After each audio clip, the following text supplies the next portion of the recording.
Assalamualaikum warahmatullahi wabarakatuh. Puji syukur kita masih dapat bertemu sampai saat ini. Saat ini saya bersama salah satu teman saya sebagai narasumber, yaitu Saudari Dea Sartika Tolangi yang akan menjelaskan sedikit mengenai gangguan fungsi hati. Oke, Saudari Dea, apa kabar Anda saat ini? Hari ini kabar saya juga baik.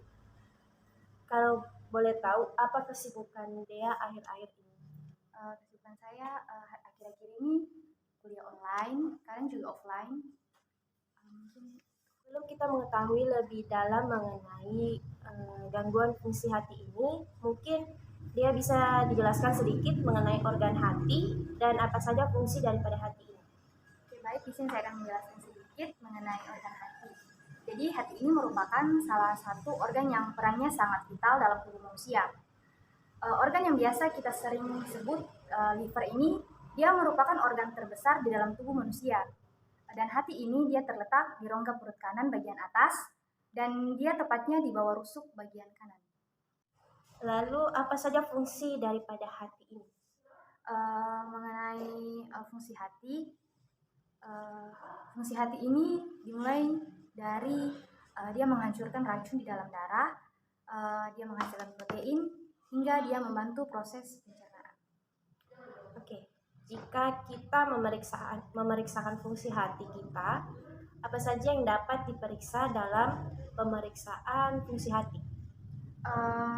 Yang bisa kita periksa dalam pemeriksaan fungsi hati itu ada 7 parameter yang biasa kita sering dengar dan sering juga dilakukan dalam laboratorium, yaitu pertama itu pemeriksaan SGPT, ada pemeriksaan SGOT, bilirubin total, bilirubin indirect, DGT, dan ALT.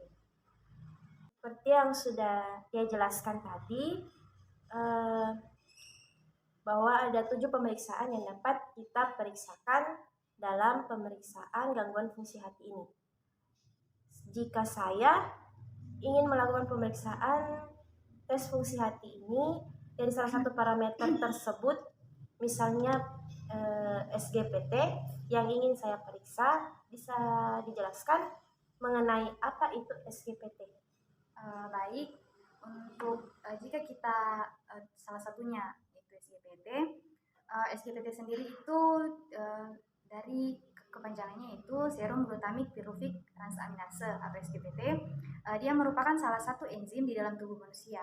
Nah, enzim ini paling banyak ditemukan dalam organ hati. Namun, SGPT ini juga terdapat di beberapa organ lain, meski dalam jumlah yang kecil. Nah, oleh sebab itulah, enzim ini dia lebih spesifik jika kalau kita bandingkan dengan SGOT. Oke, bagaimana dengan nilai rujukan atau nilai normal dari pemeriksaan SGPT ini sendiri? Oke, untuk nilai rujukan atau nilai normalnya ya dari pemeriksaan enzim SGPT ini yaitu untuk secara umum untuk wanita itu nilai normalnya kisaran 10 sampai 35 unit per liter. Kemudian kalau untuk laki-laki dia dari nilai normalnya 10 sampai 50 unit per liter. Oke, baiklah, untuk mengakhiri sharing kita pada hari ini, mungkin boleh Dea memberikan sedikit tips untuk masyarakat atau pemirsa yang sedang menonton tayangan ini untuk bagaimana cara menjaga fungsi hati agar tetap baik dan sehat. Sebenarnya ada banyak cara sederhana untuk menjaga fungsi hati kita agar tetap sehat. Tapi di sini karena diminta tips, jadi di sini saya akan memberikan beberapa tips sedikit mengenai untuk menjaga fungsi hati agar tetap baik.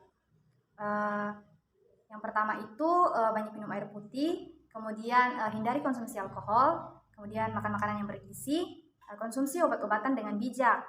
Kemudian yang terakhir itu diskusikan dengan dokter sebelum mengonsumsi obat-obatan. Sekian sharing kita pada saat ini. Terima kasih untuk Saudari Dea yang sudah memaparkan atau men-sharingkan sedikit mengenai gangguan fungsi hati, terutama mengenai SGPT sendiri. Terima kasih untuk waktunya dan mungkin kami cukupkan sampai di sini. Kurang dan lebihnya mohon dimaafkan. Terima kasih. Assalamualaikum warahmatullahi wabarakatuh. Terima kasih. Shalom. Halo.